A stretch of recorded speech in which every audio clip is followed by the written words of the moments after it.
Sir. Good morning po. Oh, Nate. Kumusta ka? Sir, Onat na lang.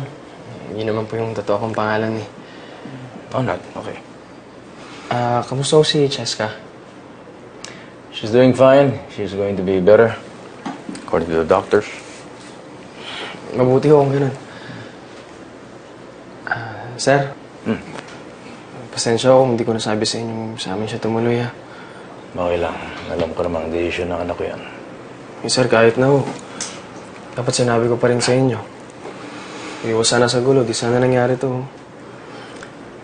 Hindi naman kita sinisisi, Onat, saan nangyari. In fact, dapat magpasalamat ako sa iyo. Dahil inalagaan mo ang aking anak. Wala ko yun, sir. Hindi ko naman ho kasi talagang matiis si Cheska eh. Siguro dahil... Mahal mo ang aking anak. Opo, sir. Pareho lang tayo.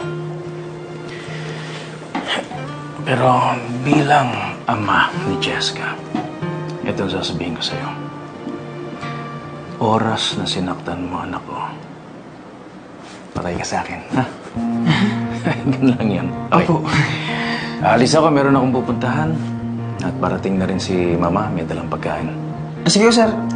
Ingat po kayo. Ako na akong bahala dito. Bahala ka na, Cheska. Sige po. Ingat po.